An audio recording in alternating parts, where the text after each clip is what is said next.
Let's Talk Oculus is brought to you by, well, you. If you want to know how to support the show, go to patreon.com/playtestvr.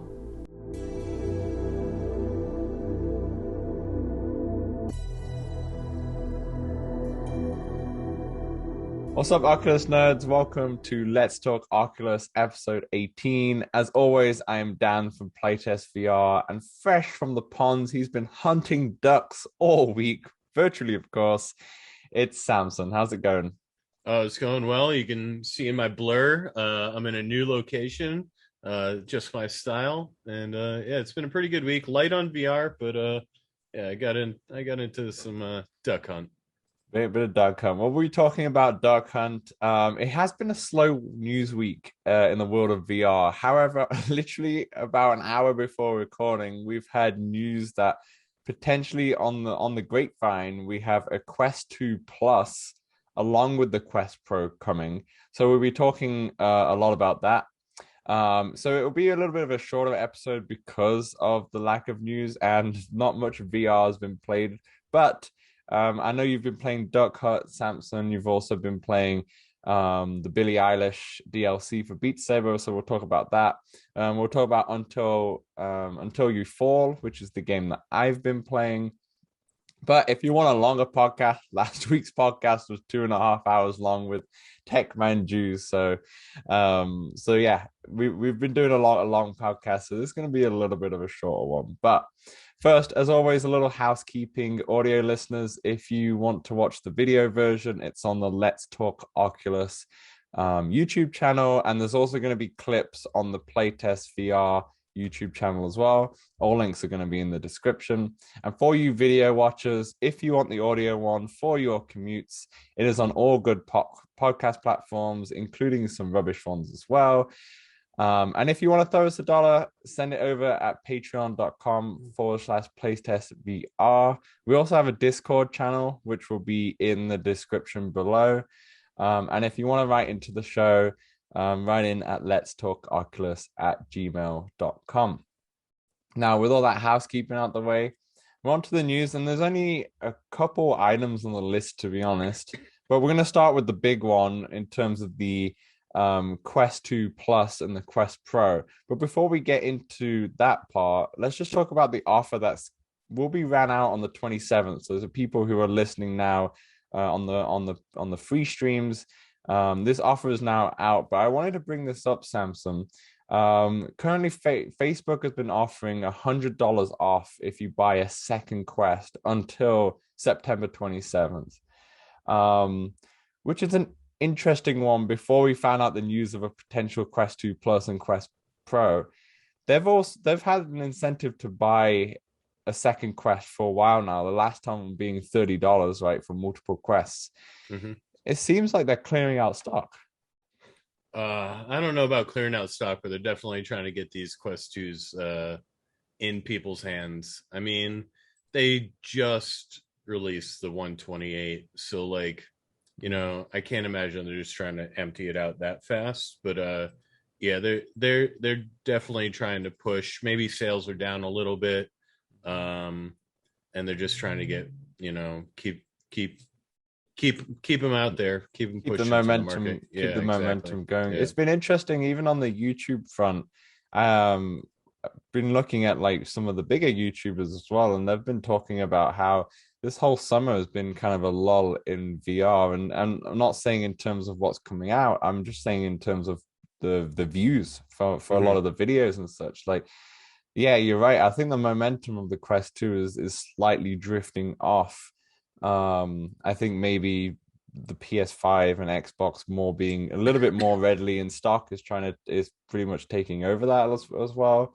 Maybe with the announcements of the PSVR 2 coming out as well, people have not really looked at the Quest 2 as much. But it's just interesting. I've not really seen this kind of incentive done by any major tech company before. Like if you buy a secondary version of it, you'll get $100 off or $30 off as it was before.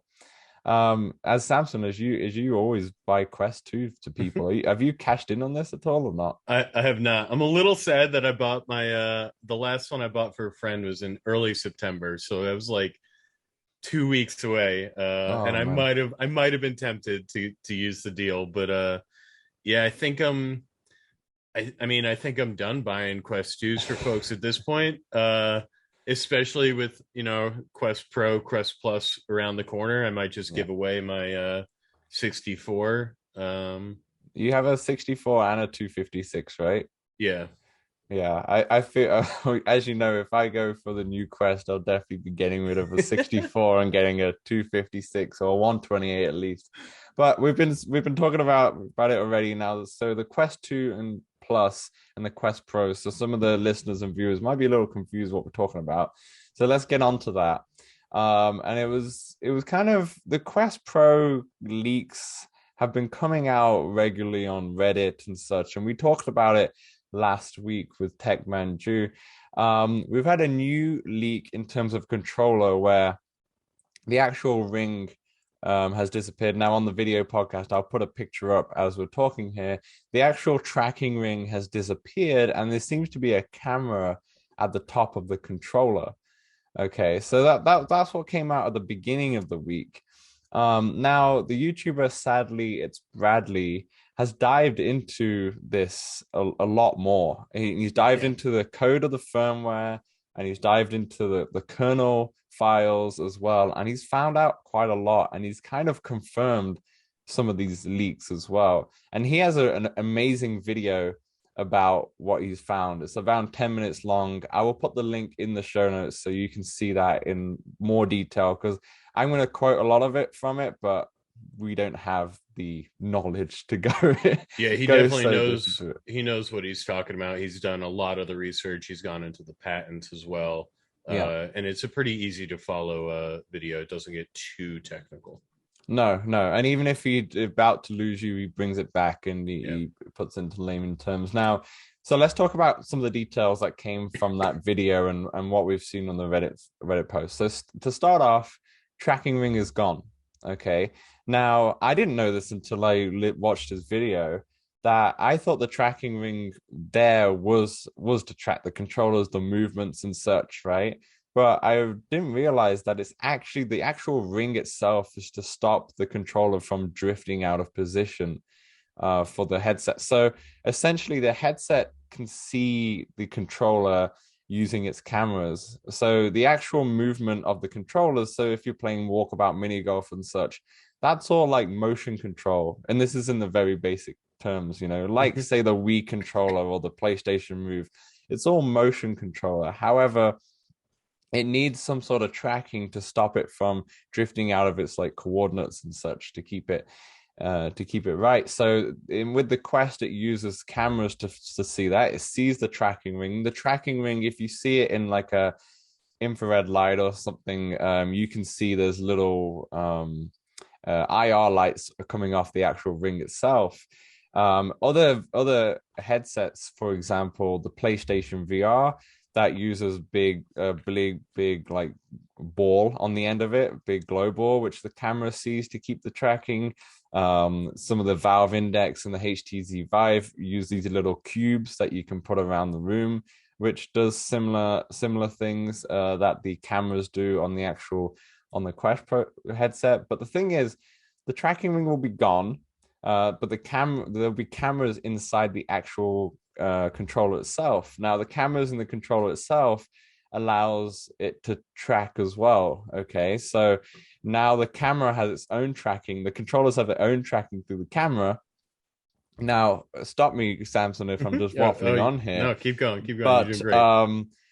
essentially, with the current system and with the tracking ring, there's a dead zone. And that's when the cameras can't see you anymore. And that's Yep. behind the headset, right? Or Yep. if it's too close to your face. I've noticed it a lot when I've been doing the full swing in Top Golf Pro and playing the beta. I've been seeing it in Totally Baseball when I'm trying to be a proper baseball player and how I'm throwing, and it just loses the tracking all the time.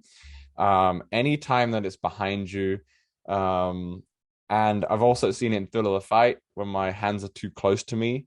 I've seen it there as well. So these are all like these dead zones that the camera can't see. Now, essentially, these dead zones will be eliminated, or if not, 99% gone because there's actual cameras inside the controller. So when the controller goes behind you, the camera still can see the headset itself and see the position of the room. Therefore, it will still be able to track. It'll be like a secondary way of tracking. Yeah, like so Yeah, you've a got the backup. headset, but you've also got the controllers if the headset loses the controllers. And John Carmack actually mentioned that that's what he wanted. I think back in 2019, if not last year in 2020, that he always wanted a future where the controllers have cameras themselves, so big in order to make a more accurate tracking system as well.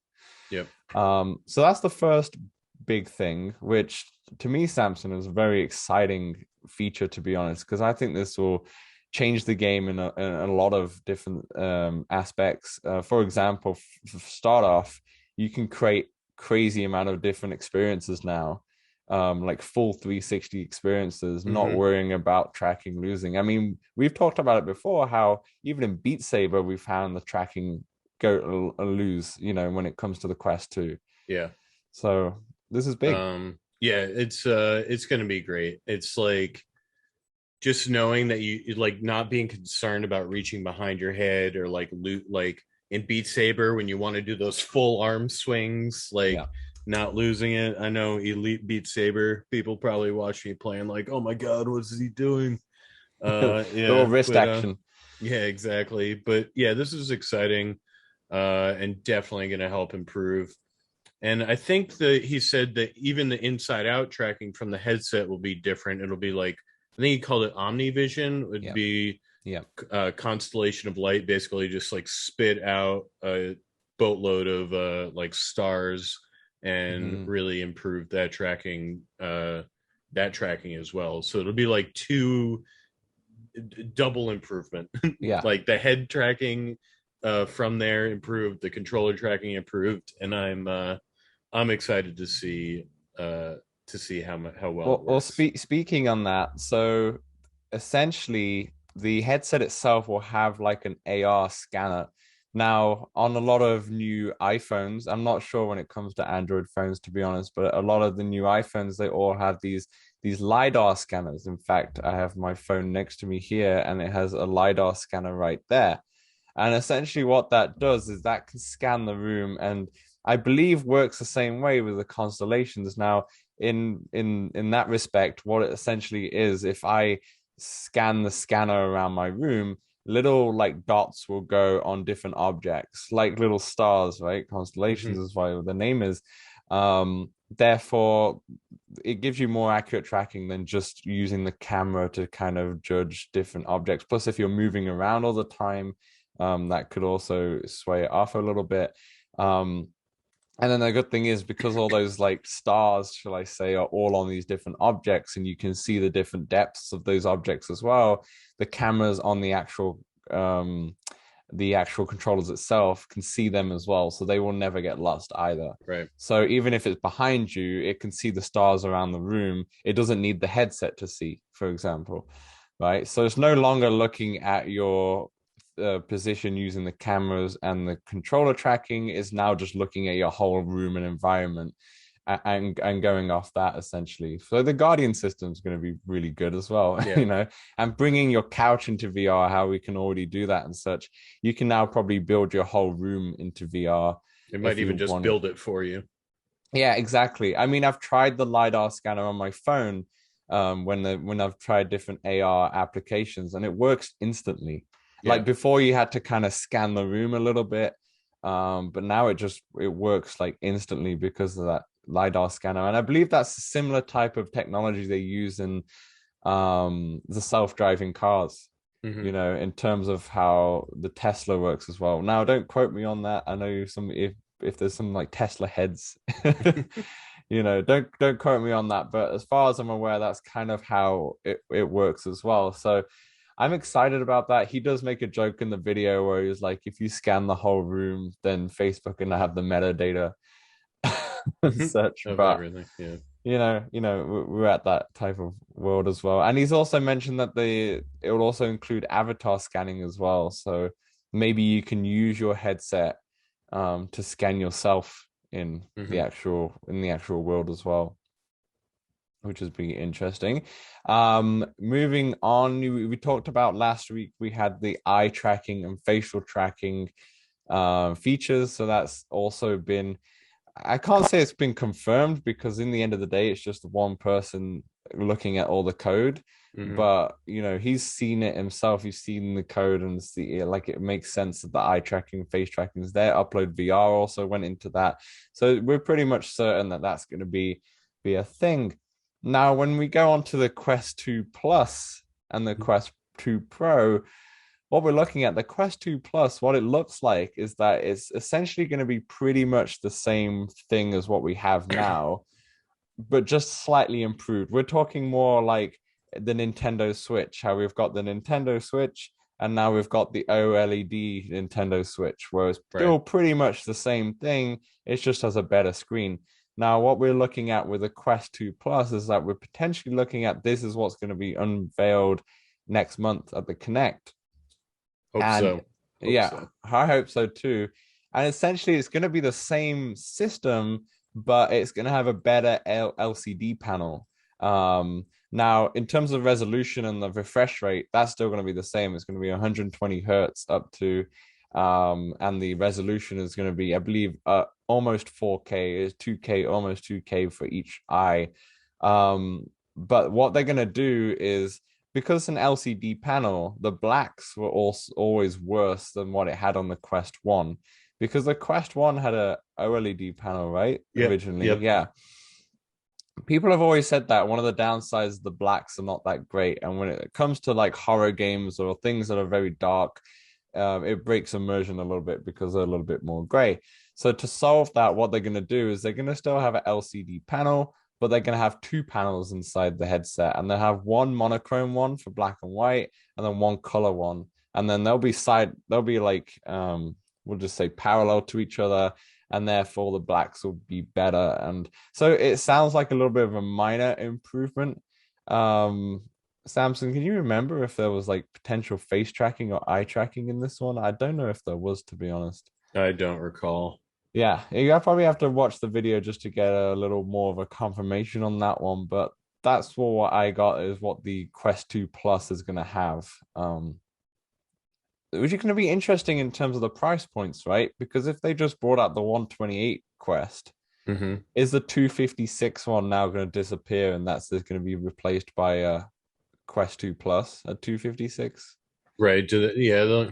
Because I don't know if they Who want knows? to Yeah. saturate the market with multiple SKUs and make it very confusing for a buyer. I mean, they probably with the Quest Plus just released one size, so you're looking at probably a three tier, 128, the 256 normal, and then whatever they. I imagine they'd probably want the Plus to be larger, Yeah.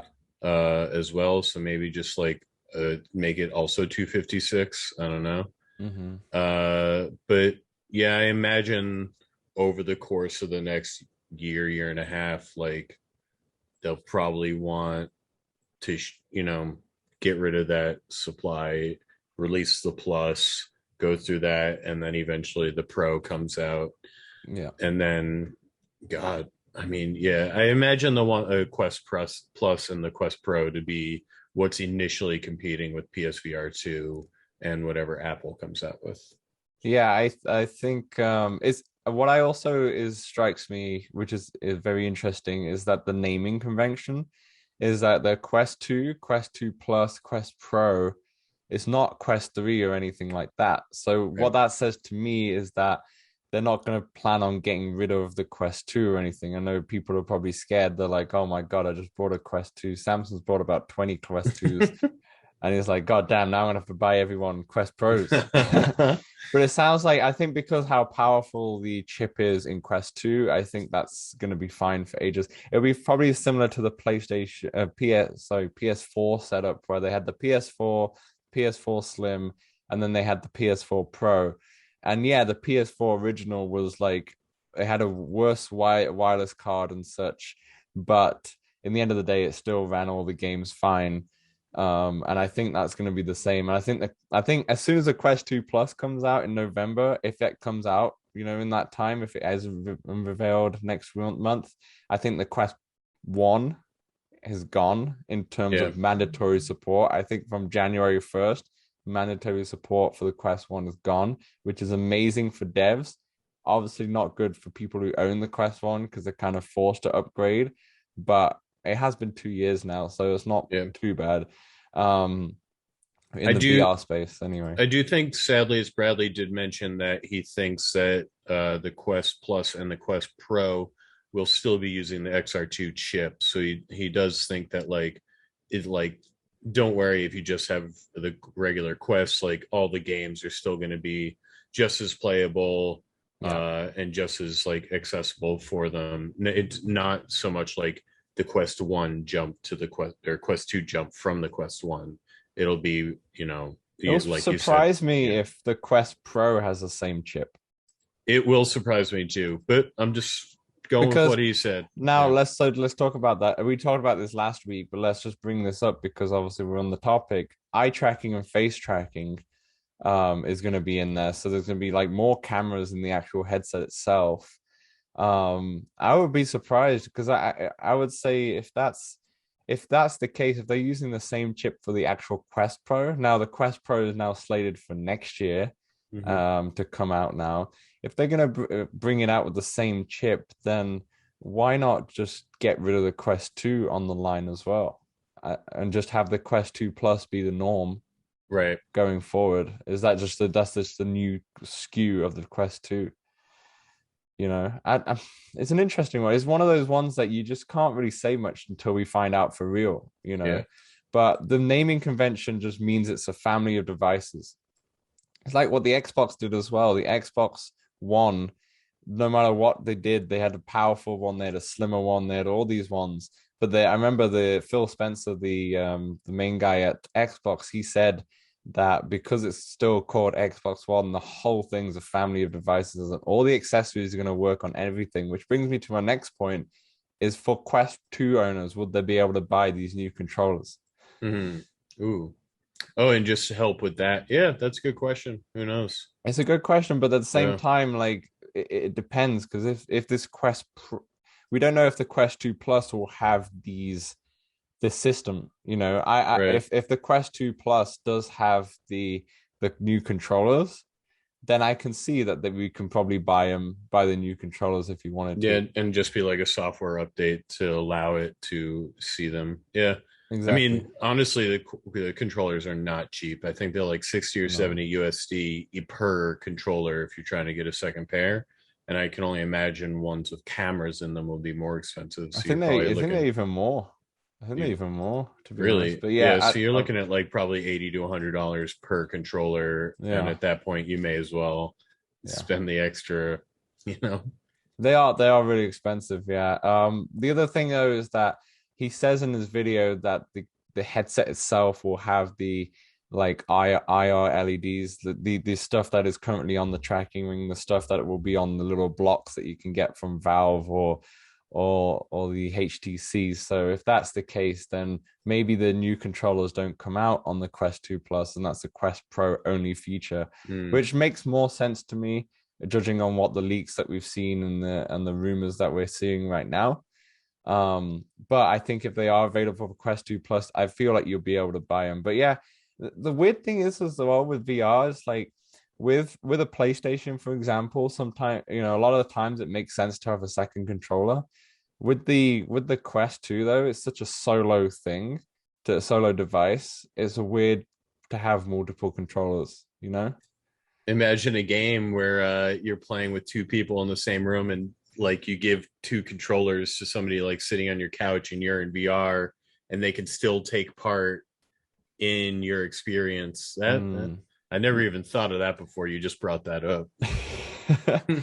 Maybe, but then it's still like you got to have a lot of games that kind of implement that rather than just having one or two, because otherwise that still doesn't justify another $200 purchase. I mean, people like us will probably buy it, and such, just because. But I don't see the reasoning of buying the second controllers. It doesn't seem, unless your original ones are broken. What I'm really excited about the controllers not having the ring is that my roof just above my head here is quite low. And Mhm. the amount of times I've accidentally hit it with the ring, wondering like it's gonna break. And plus, with the thrill of the fight, I've been playing a lot of thrill of the fight this week actually, just for VR fitness. And me hitting myself with the ring is quite often. And I'm seeing, I'm seeing the new PlayStation VR controllers which have been shown.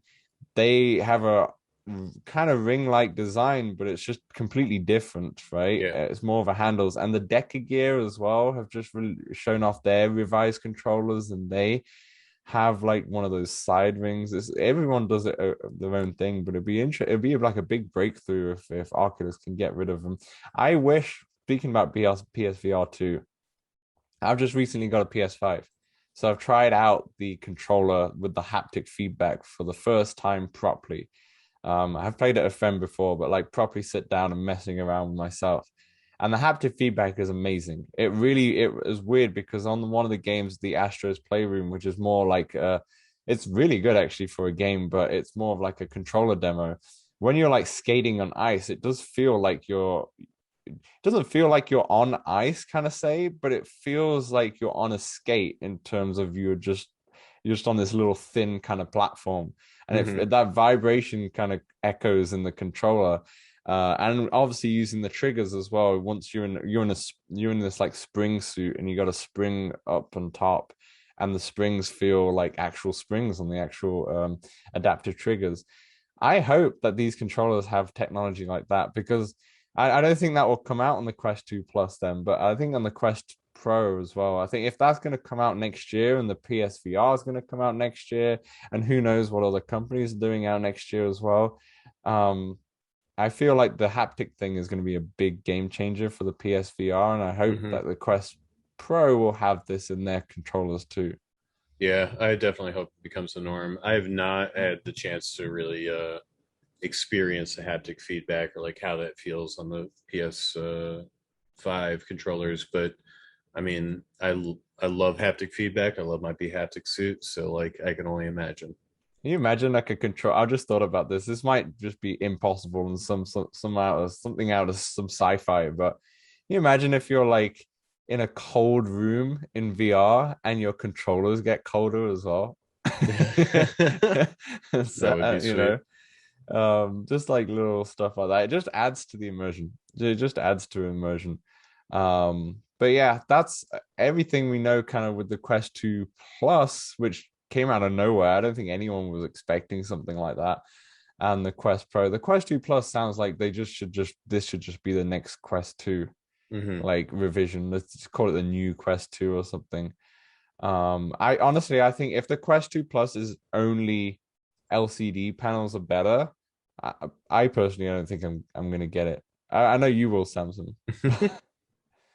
But I think for me, I think more reason to get it is more just to get rid of my 64 gig Quest 2, see if I can sell that to some guy or some person who only needs a 64 and get a 256 or a 128 at least. But yeah, that's everything. If anyone has any comments, please send it to letstalkoculus at gmail.com, or go onto the Discord and let us know your thoughts, because this is going to be a hot topic within the next month. I'm pretty sure we're going to be talking about this in the next few episodes leading up to the Connect, because I think more and more things are going to come out. Um, so yeah, interesting things. Let's move on to some VR concerts. Some VR concerts. Now, last week we talked about how synth riders has Muse. Billie Eilish came to Beat Saber this week as well. And now they're getting their own concerts in VR as well. So we've got the Muse VR concert, and it's going to be hosted by Stageverse, which just launched on the App Lab actually, which is an all-new social VR platform which lets you meet up with others and dive into virtual concerts presented in a 360-degree video. As part of its beginnings, the app was offering a limited time free experience based around Muse's simulation theory tour, an entire 2 hour show which has been recorded to enjoy inside VR. Now, I'm really excited to try this, to be honest. Yeah, Um, I am too. I'm excited to see how Stageverse, because like it's a new app, and to see how the clarity that they can get with their concerts. So Yeah, I've not had time to try it out, but I did see someone in one of the other discords I'm in said that they had, quote, a fantastic time in there. So nice. So yeah, you can have your own yeah. VR avatars, just like how you would in venues and such. Interact with people, dance around and such. Yeah, I Uh, mean, I enjoyed the Kid Cudi concert in venues. Really, the worst part of venues I've experienced is just in the lobby. It's pretty, I mean, people just would like come run up into your face and yell and scream, oh, and or okay. just like be chatting in the lobby like about random things, and I'm just like, I'm just trying to go to this concert. But once I get into the venue that I'm trying to get into, I've always had a pretty solid time in venues. Yeah. I've dabbled in venues a little bit. And I've never had that experience, by the way. I've never had Really? people come and shout at Oh me or yeah. anything like that. I've just kind of just continued, did my own thing. But yeah, I've not done it too much though. I always thought that the Billie Eilish one is going to be in venues as in the Oculus. Is it called the Hemisphere or something like that?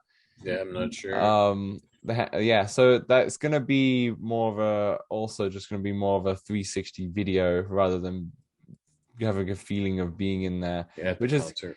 yeah at the concert. Which so there has been some like that in the past, and there has been some like the Billie Eilish one.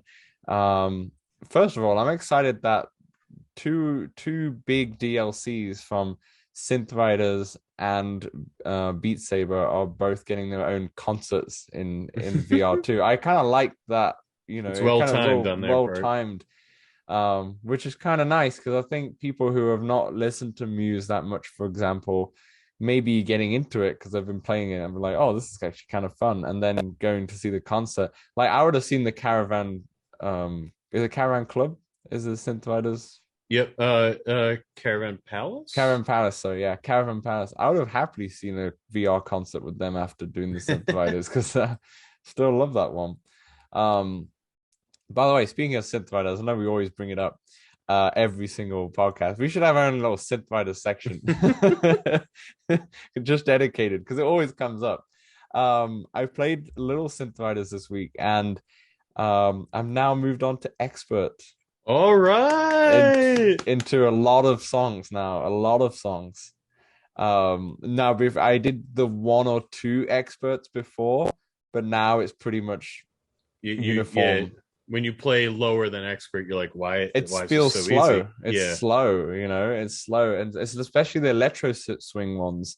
I can't remember the one of my favorite songs is the Wolfgang one, which is not on the DLC. It's just on the electro swing pack. The imperfection. Yeah, I think that's my Yeah. favorite one out of a lot, and I've played that song many times because I think it's just so much fun. And the beat map for it is perfect. I think they've done it really well in that game. And yeah, I used to play that one on hard, and now when I went back into hard, and I was like, this is way too easy. I'm not even missing a beat here. And I'm not even breaking a sweat anymore. Used to with synth riders, even if I went to medium, I'd still be like sweating. But now I'm not even breaking a sweat, and I'm like, oh, someone's getting better. Oh But yeah, yeah, that's what I like to hear. it's a good feeling to do it in expert, to be honest. It's hella fast, but not perfect at it, and I do miss some stuff as well. But and the good thing is about when you go into the experiences, you can just kind of Yeah, it doesn't practice matter. Yeah. your expert. You can just go full out and go for it. But yeah, I'm coming for you, Samson. Yeah, I've been hopping on synthriders with a z.com, checking on my leaderboards, and I saw myself dropping because I took Oh like a no. 2 week break, and so yeah, I've been trying to get back in. Yeah. I've been yeah, what I do? I did a few. I've been trying some on master. So there's some people on the leaderboards who love the modifiers. So I've been trying those out, the 2 times speed and Hmm. small notes.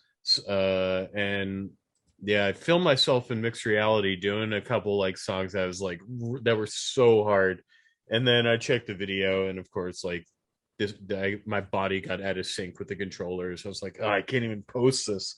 Oh, I was so proud. Um, Well, but yeah. talking about that, we might as well move on to a little bit of what we've been playing because we can move on. It's a great segue to the Billie Eilish DLC that you've been Hmm. playing. So tell us about that because what I've not played it. I don't really listen to Billie Eilish to be honest. So it's not really my cup of tea. Which is a British saying if North Americans don't understand that one. Um, but yeah, I've heard that it's very good, and the environments are probably one of the best environments they've put in for a while. So let's talk about that bit. Yeah, so I remember reading about or seeing videos of people playing the Skrillex one, and they commented about how they like the environment, but like we talked about, I wasn't really tempted into that one. And yeah, the environment is pretty cool. Hmm. It's like a sort of felt like a river, and like the river like turns into a waterfall in front of you. It's quite pretty. Uh, I mean, I still don't think it really is quite as nice as all the options of synth riders, but Hmm. yeah, it felt good. I haven't played all the songs. I being who I am, like to try to play one song till I master it and then I'll move on. So I think I was playing Happily Ever After bunch, and yeah, I've been enjoying it probably more than I should. Um, I still Hmm. get frustrated. Like I feel like sometimes I'll miss blocks that like I are not missed because I'm missing them. It's like a Tracking tracking issue. issue. Yeah. But like I mean, people do play it on like Expert Plus with like extra speed, and I just like I don't know. I probably move my arms too much, or It's true there's though. something else. We Yeah, we spoke about it last week with Tech Manju. They with the Beat Saber for those expert master players, they are playing it with their wrists more than anything. it's true. Yeah. And it's just the way to get by the game in order to do those. Now that you can't play it as fun as you're waving your arms. One, because the tracking doesn't work as well, especially in the Quest 2. I think if you had a PC VR, you'll be fine. Hmm. And second of all, it's slower to get from one block to the other block. So I don't know if it's even possible to do like Expert Plus without mastering the wrist kind of The action, wrist movement. the wrist Yeah, movements. I actually took off my. I have like controller protectors that I normally play with. Mostly because in synth riders you're doing a lot of like crossing your arms, and I Mm. kept like knocking them. So I took those off, and I think that probably helped a little bit. Um, You think they as far as impacted the tracking. tracking? The I mean, yeah, for the fast moving, like they Right. must not be like they must block a cut one or two of the IR lights. I don't really know, but Hmm. it did actually. I That's the only time I noticed the weight of them. I took them off after playing a bunch of Beat Saber, and I was like, wow, the controllers. I can feel like the few grams that they weigh Hmm. Hmm. difference. But Yeah. yeah, I love the style and look at the new map for the Billie Eilish, and I'm looking forward to trying more of them out. Definitely. Well, speaking of music games, Unplugged. We haven't both obviously played it, but that's a game that's coming out on October 21st, which just got announced the other day. Upload VR have been doing a massive month of the whole month of September has kind of been focused on the Unplugged game. They've had a big feature on it, and I've just been kind of reading what they've been putting down, and they're very impressed with it Hmm. it sounds like they're kind of surprised that they're impressed with it, and it surprises me too because if for those of you who don't know, Unplugged is a air guitar game cut from the same cloth of something like Guitar Hero, but you're not using any controllers. It's a hand tracking game, and it's hand tracking into the fingers, literally. So Hmm. you're literally you're going up and down the fretboard, but you're also using your fingers as well to get the right keys, which seems ridiculous. Like I remember playing the Inda Hoop, and I was like, "There's no chance that that this unplug's gonna work. This Inda Hoop's not working great at all." Um, but it looks like for people saying that it's very good. It says it takes a little while to get everything used to stuff. I've seen other content creators as well. I can't remember her name, but she actually wore a guitar while she was playing it as well. And it That's says pretty it's immersive. not perfect, but it adds a little bit to it, you know. Yeah. So, have you seen any of this game at all? Have you been following it at all? Only ever so slightly. I've seen a couple they upload VR. art, yeah, VR articles. Yeah, I mean, I've been following it vaguely on Twitter, and all the people who've played it said like they're very impressed with the hand tracking. Hmm. I've been actually playing, so Cubism just released Volume 2, Yeah. a couple few more puzzles, and I've been playing that this week with the hand tracking. And I've been pretty impressed. Even last night I played, and my brother was watching TV in the room, so I didn't want to like have bright lights on. So it was pretty dim, and it was still working. Like Mm. I was pretty surprised. So yeah, I've got some high hopes for this game. I know that they have some big contracts with like some big bands. I Yeah. can't remember them all Ozzy now, but like Osbourne's in there. That's all I yeah, remember. Offspring it's are in there. Um, so yeah, just the music alone. I mean, our listeners know I love rhythm games, so I'm 100% gonna buy this day one, yeah, and me too. yeah, I'm looking forward to it. Me too. I'm really excited for it. It looks fun. It looks really fun to play. I really hope that the hand tracking works as good as it looks. I really hope because yeah, like I said, yeah, there's a lot of money into this game. You know, a lot Hmm. of money into the game. I think they have some. I think they have one of the directors or programmers or someone from the team of Guitar Hero 3 working with them as well. Um, the licenses with all the songs. You know, there's only been a few songs revealed, but they have a lot of heavy hitters apparently coming their way as well. So there's a lot of money being poured into this game. So I'm optimistic in that fact because the Inda Hoop game was more of like an indie title. I wouldn't say this is more of an indie title. I'd say this is more of a big budget title.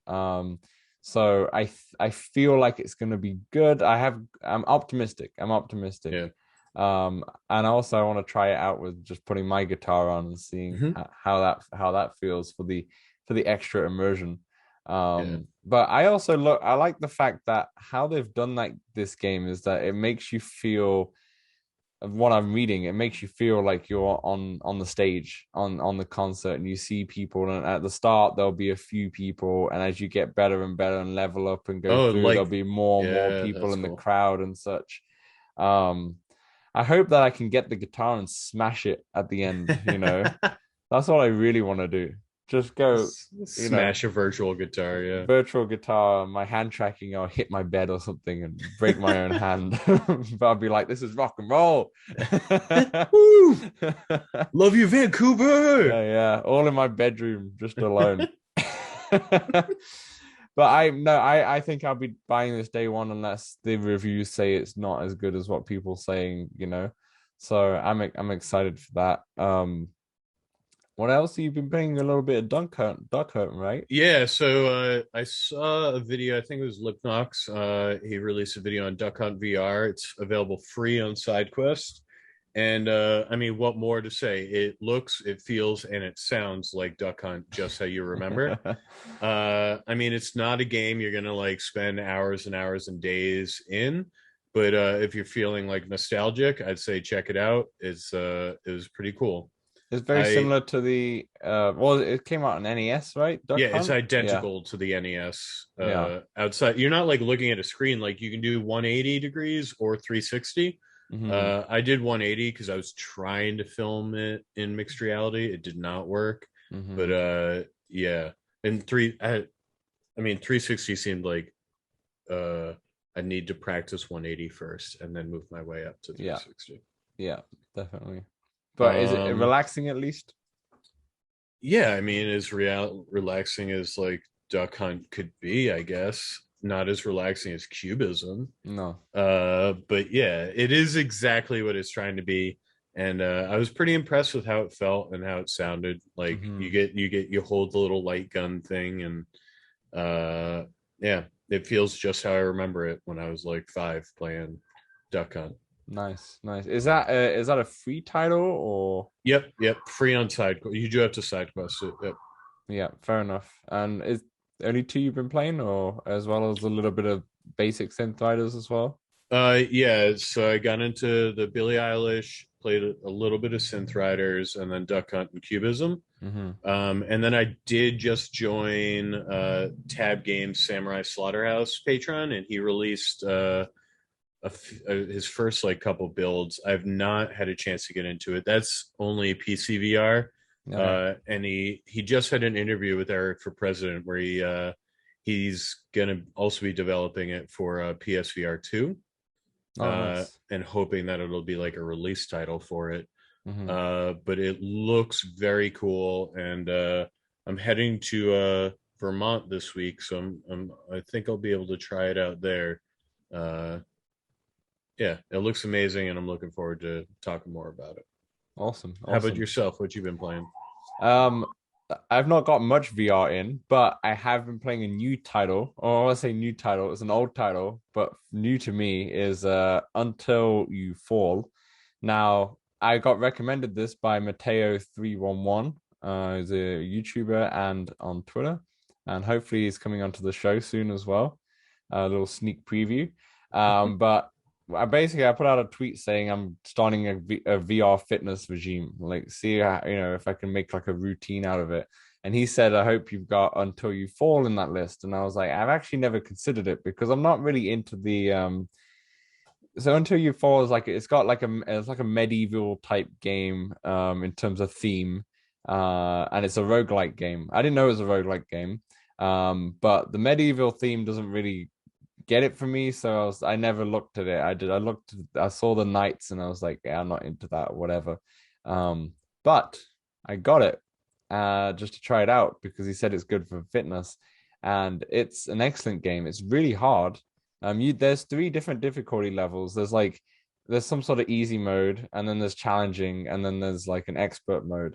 I put it on challenging. I'm finding it very difficult, but I don't really want to go down to easy. I want to just continue with the challenging. I think I'm just going to get Push better and through. better. Yeah. And that's the thing with roguelike games in the end of the day. Like, for those of you who don't know roguelike games, they normally procedurally generated type of games where you'll go through the game, and if you die, and you will die, you go back to the start, and then you go back, start again, and then you go back to the start, and you go through again, you die, you go back to the start. But you don't play the same level over and over again. They're slightly different, or they're the same level, but the enemies spawn differently because it's procedurally generated. And for a lot of people, that could be frustrating. That every time you die, you don't start from like scratch all the time. You do have all your upgrades and you can upgrade your weapons. So you get stronger and stronger each time until you get to the point where you can complete the whole game in one run. Essentially. Now that just seems frustrating to a lot, and I know you have thoughts on that and such, Samson, in terms of what you like on roguelikes, but we'll talk about that in a sec. But so essentially the game is you have two weapons. You have you can have a sword and a dagger or whatever. There's all sorts of different types of weapons, but you can have one in either hand. And essentially you go into the world, and I've been using the teleportation system because there's no motion sickness whatsoever if you do it that way. Um, the game does start you out with a big vignette, right? Yeah, vignette. Sorry, a big vignette. And I took that off immediately, but I went to the teleportation system, which is great. And essentially, you're in this little tiny like level where it's just like a small bit of space, and you might have three enemies to start out with, right? And you just got to sword hack and slash them. And once you get them down to a critical hit, it will show you different slice patterns, and if you copy those slice patterns, you'll be able to defeat the enemy faster. And the wider your slice, the better it is as well. So it encourages that rather than just using your wrist, which is good for fitness as well. So there's enemies at the start off really easy, and when I say start, I mean the first 2 minutes. Then it gets really difficult.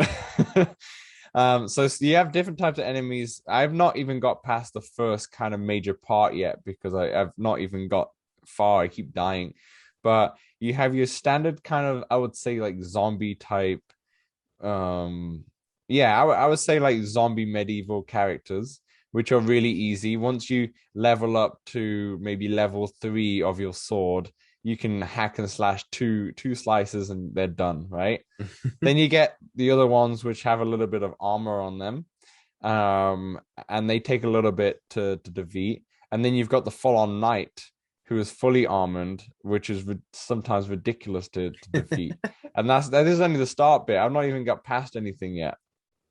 Okay, so to defend yourself, as they're about to attack you, a pattern will come up on the actual screen. So, for example, if they're going to slice you directly vertically in front of you, a vertical pattern will come up, and you're going to have to put your sword on that same angle, right? And that will block the shot. Now, block the strike. Now, the first few ones are fine because they'll strike once, and then you can continue hitting. Or maybe they'll strike twice, but they'll be slow in between strikes.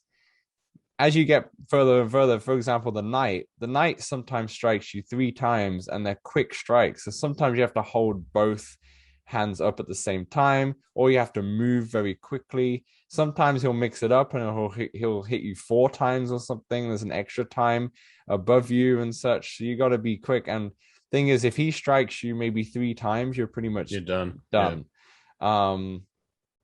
So I've been getting better at it. I've been getting further and further, and getting used to the controls a little bit. I would just say if people jump into this game and they find it very frustrating, I say stick with it. It's a roguelike in the end of the day. It's like any roguelike.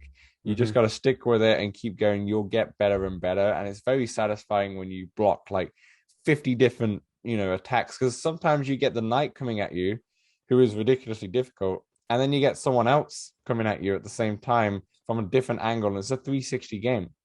So you get people out coming at different angles and they strike here, strike there, strike here. It didn't make me sweat too much, but I can see as I will get better and better and block loads of shots and progress further, it can be a very good game for VR fitness. So Samson, you've not tried this before? Yeah, I tried that. Gosh, it's been a while since I hopped into it, but yeah, I enjoyed it. I really struggled with the blocking. Like I could not, so I just kept dying really fast. But I did love the visuals, and gosh, you might convince me to get back into it, I guess. Yeah. It takes a little to get used to the blocking, but I think if you just keep at it, it gets satisfying. Like I said, it's like a roguelike. It's like in some cases like a Bloodborne or Dark Souls, Demon Souls on your PlayStations and such. It's one of those games that you just got to keep playing. It's not as frustrating as them, but it's like I said, the art style, like you said, so the art style is great. The art style is great, and it draws you in as well. Yeah. And all the reviews as well, 5-star reviews galore. People are absolutely loving this game, and I can see why. I'm gonna keep playing it. Every time I do a VR fitness kind of morning before I go to work, I kind of jump into Now Until You Fall or Thrill of the Fight, which I still can't get past this one boxer. He looks like Muhammad Ali. He's absolutely massive. And I'm literally sweating. He knocked me out last time, but I've like knocked him down 4 times. And he knocks, and he never gets knocked out. And he knocks me down 3 times, and I lose on a count out. I was like, come on. I would have been able to get up. I was ready. That was in the last round as well, but that game is fantastic. Until You Fall reminds me, it's like the sword version of In Death. Like In Death Unchained, it has the bows and is roguelike, and this is like the sword. It's like just as high quality in that regard. Yeah, there's a game that came out on the phones way back when mobile phones started becoming a thing, smartphones, shall I say. I believe it's called Infinity Sword or Infinity Blade, I think. And that's a very similar technique where you're using your finger to kind of do all the swipes to attack. It was a very popular game back when like Angry Birds were taking off as well. That was another game that was really big, and it's like cut from the same cloth, just in VR, and obviously adds the blocking, and because you're physically moving is good. It's another game that will benefit when we get these eventual controllers that don't need the The tracking tracking. ring. Yeah, Yeah, I feel like a lot of games actually will benefit for this. Any fast-paced motion type game is going to benefit big time. for sure. But yeah, aside from that, until the fight and a bit of synth riders to get the fitness up, I've not been playing. I've not been able to play much. I really wanted to get Jurassic World done, but hey, we've still got a week, and I think that gives us a great segue into what's coming out this week. Yeah, I do. We got to get like a Discord Synth Riders multiplayer session going sometime. Yeah, That's yeah, for yeah, sure. and you have to play one-handed. It's the only way to make it fair, right? Definitely, definitely. If we do the multiplayer where you can like, shoot things at people, God, I'm terrible at that one. Mhm. That'll definitely Challenge you. even the playing field. Or like 360. I never played the 360 version. Yeah, I'd love to do that actually. Anyway, especially for the Patreons. If you want to have a game with us, in Yeah. Synth Riders, definitely let us And know on the Discord. if you don't own it, let me know. Yeah, The exactly. patrons. Yeah, if I'm good friends with the person as well, the content manager as well there, the social manager. So yeah, we can hook you up. Let us know. Yeah, Patrons, yeah. patrons. But yeah, now the game's coming out this week. You want to start? Uh, yeah, I'll start because you've been playing the other one. All right. First up, we have Sweet Surrender. Comes out on September 30th. Sweet Surrender is a roguelike shooter set in a dystopian mega tower where you must adapt to a ruthless, fast paced, action packed environment. Use explosives, melee weapons, guns, and upgrades to take down the machines hunting you as you fight your way to the summit through procedurally generated levels. And I think a few content creators have just releasing a couple videos on this now and over the course of the next week. So definitely shoot Sweet Surrender into YouTube and you can check it out. It looks pretty cool. I like the art And style. It's a yeah, art style cell looks cool. shaded Yeah. art style. Um, Um, the trailer didn't really sell it for me, to be honest, but I think I'm just gonna wait until see what the people actually yeah, playing it are, because sometimes it's hard to sell a VR game in just a trailer, to be honest. 100%. So yeah. Samson, did any thoughts on, do you like roguelike games or no?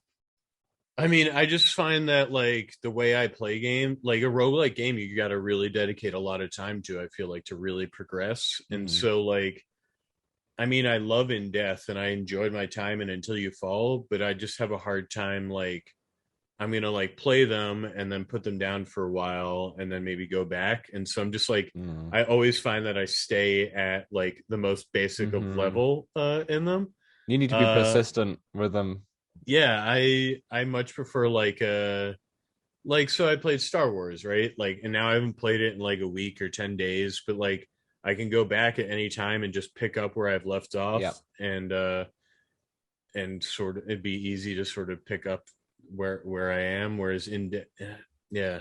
So I mean, I'm like, I don't love them. I don't necessarily hate them, but I feel like they're kind of an easier game to make for VR.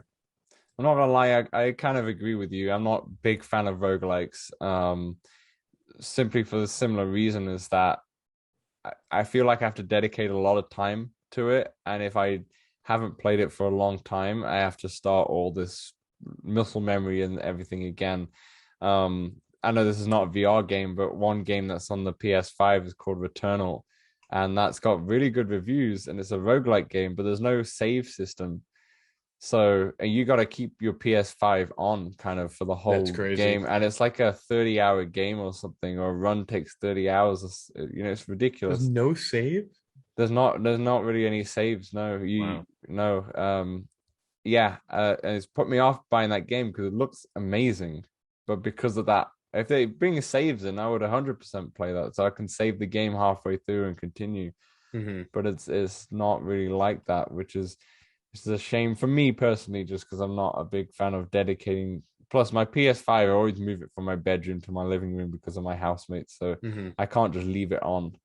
because it just break it. But anyway, yeah, I want to see more roguelikes in the VR space though, because there could be a time and a place for them.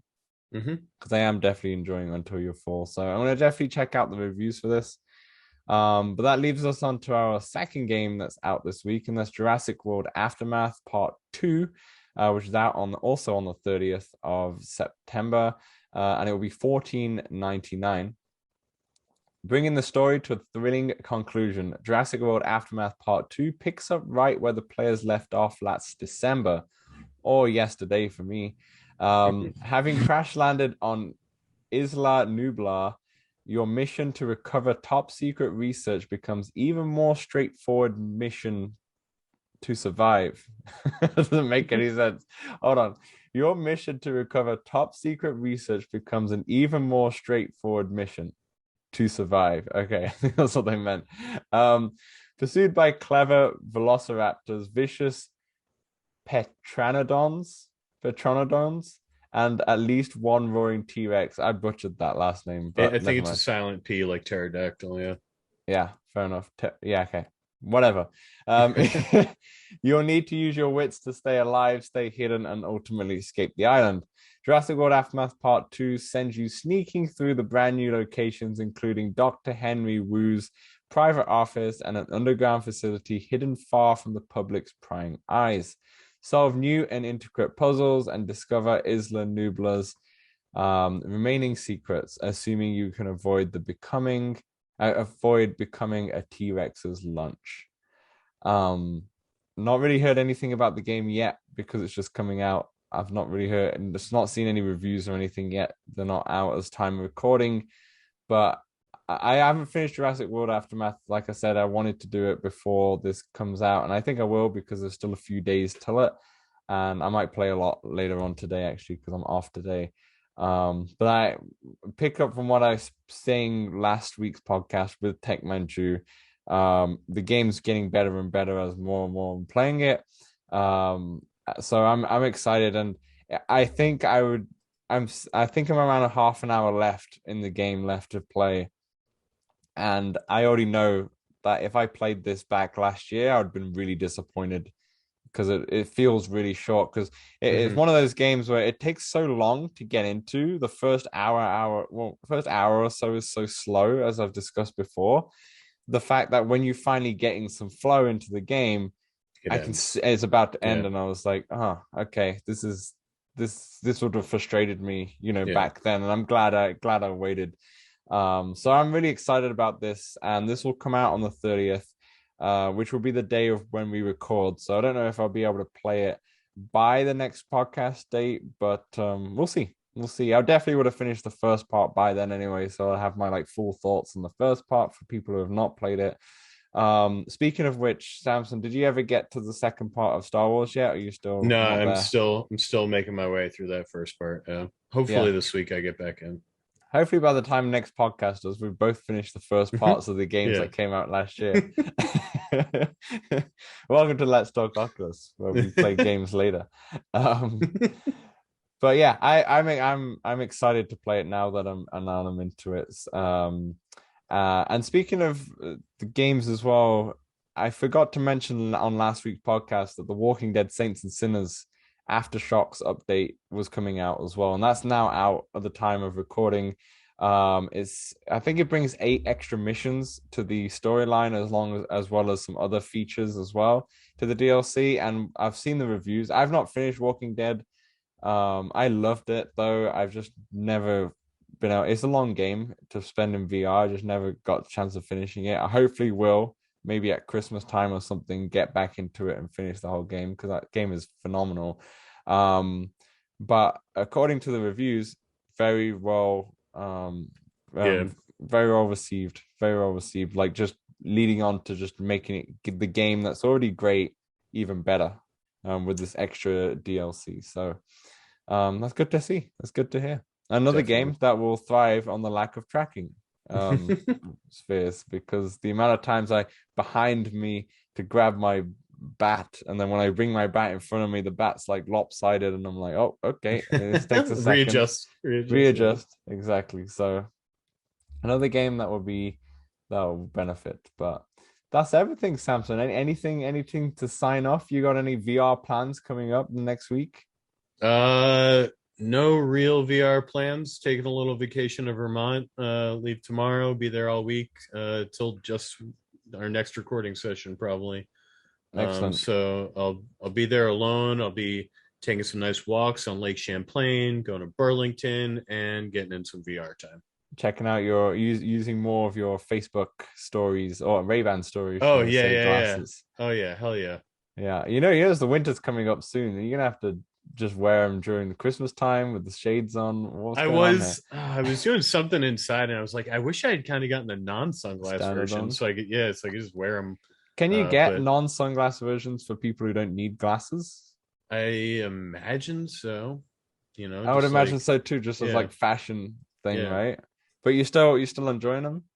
yeah, yeah. I Yeah. mean, I don't.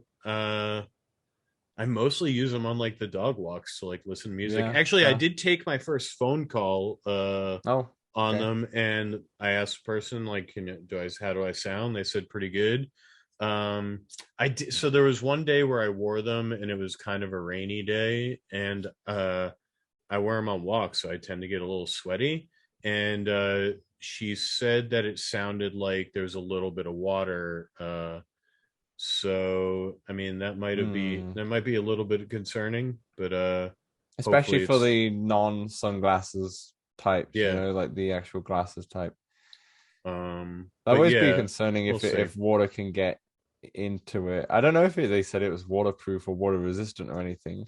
Yeah, I have not a clue. Honestly, I was wearing them and it started raining, and I was like, well, it's too late. I got them on.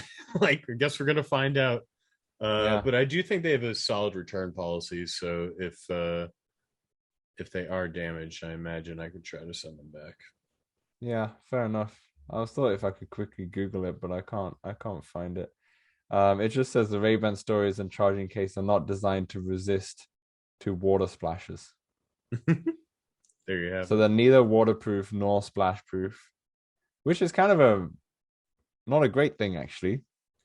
Yeah, I Thinking mean it's about it, gonna, weather weather's and terrible. just sweat in general. Me being in Vancouver, I feel like it's a terrible purchase. It always rains. So it's sunny today, but it's always raining, to be honest. And like, imagine if you're on a boat or you're Right. using Yeah. it as like a GoPro equivalent. You're on a beach. Yeah. It's not. That could be a misplay right there. But anyway, it's not VR. It's not AR. So we don't need to talk Moving about it right too along. much. Moving swiftly along.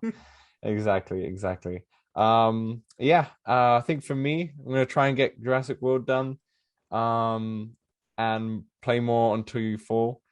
And then hopefully, if I got time before our podcast, play a bit of Jurassic World Aftermath Part 2, just before. So, and then we'll see if there's any more Quest Pro or Quest 2 Plus news coming out for next week. So, a little bit of a shorter podcast, but we managed to waffle on for almost an hour or so. Yeah.